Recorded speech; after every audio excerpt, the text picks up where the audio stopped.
Hey animal lovers, it's so good to have you here today. We all see the obvious problems, the barking, the leash pulling, the chewed up shoes, but those are just the leaves on the tree. Here at PetWise Hub, we believe in looking at the roots. There is almost always one foundational issue that causes all those other behaviors to sprout up. Most owners never even see it, but today, we're going to give you the map and compass. Brace yourselves, because we'll be exploring the single most powerful, humane, and effective way to communicate with your dog. Positive reinforcement dog training. And trust me, it's not about complicated theories, it's about building an incredible bond. Are you a new pet parent? I'd love to know, what's the one thing you dream of teaching your dog?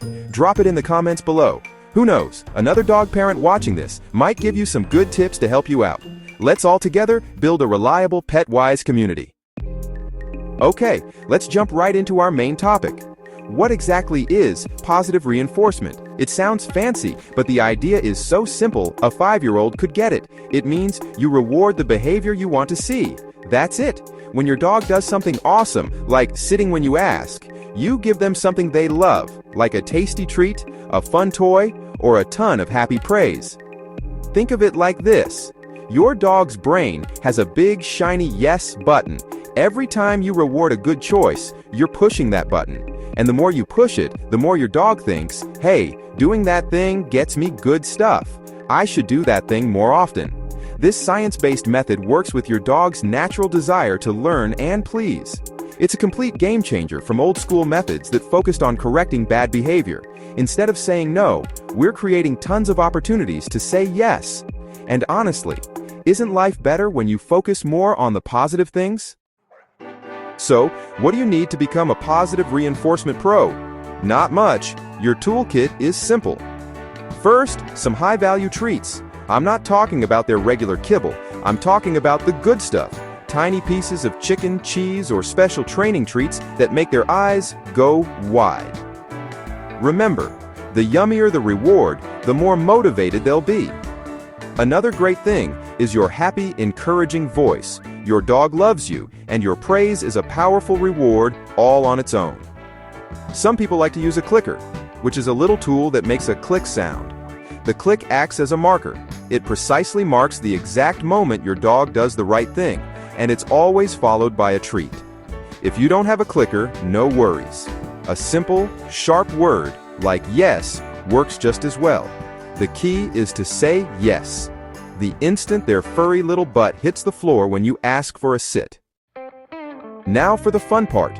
We'll start with the absolute classic, teaching them to sit. Find a quiet space with no distractions, no squeaky toys, no other pets, no squirrel apocalypse happening outside the window. Just you, your dog, and your delicious treats. Hold a treat in your hand and let your dog sniff it.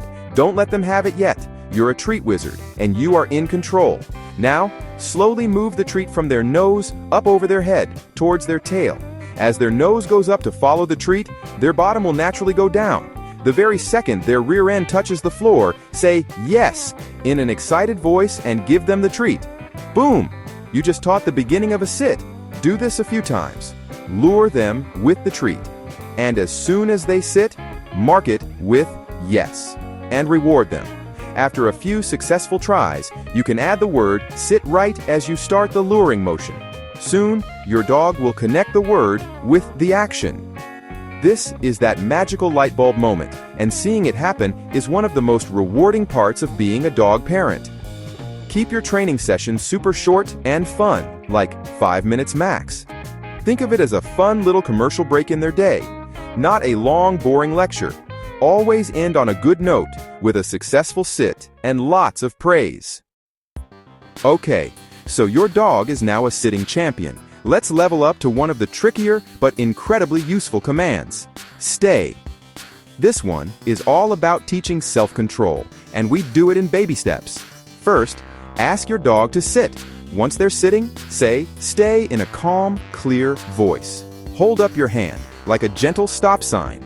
Wait for just 1 second, then say, okay, or another release word, and give them a treat and praise. The release word is key. It tells them the job is done.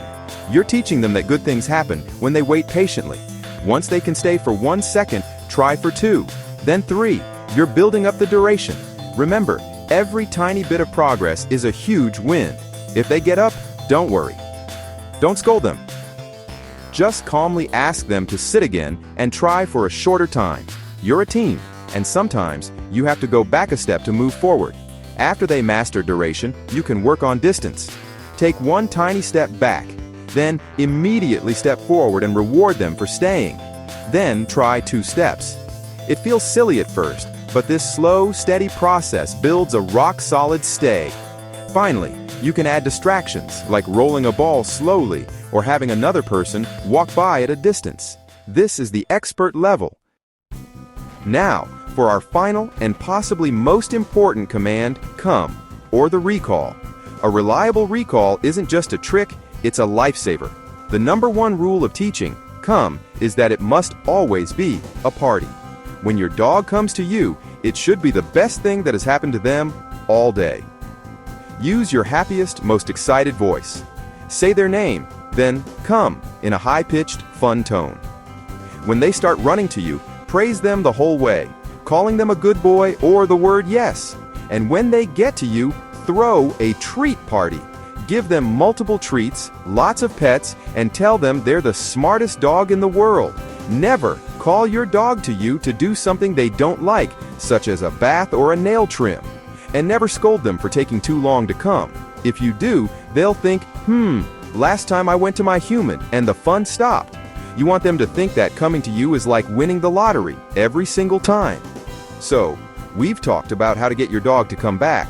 But what about the ridiculous things we do to get their attention? What's the silliest voice, the craziest dance, or most desperate promise you've made to your dog during a recall? Let's turn the comment section into a confessional. So, to wrap it all up, here are your keys to success with positive reinforcement training. First, keep it short and sweet.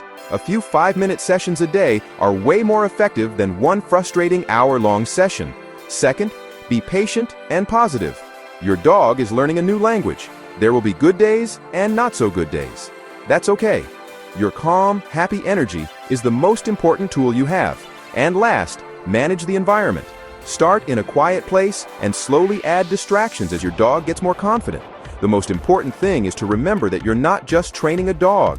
You're building a language of trust and understanding. Every treat, every yes, every happy praise session strengthens your bond. It turns training from a chore into a joyful game you play together. And that relationship is truly the greatest reward of all. Thanks so much for hanging out with us today on PetWise Hub. I hope this helps you and your furry best friend start your training journey together on the right paw. If you found this helpful, give this video a big thumbs up. It really helps our channel grow. And don't forget to subscribe and hit that notification bell so you don't miss our next video. Alright team, you have the tools. Head down to the comments and declare which one you're going to master first. Let's hold each other accountable. Now, stop watching YouTube and go start training. Give your pup a huge cuddle from me, and I'll see you on the next video.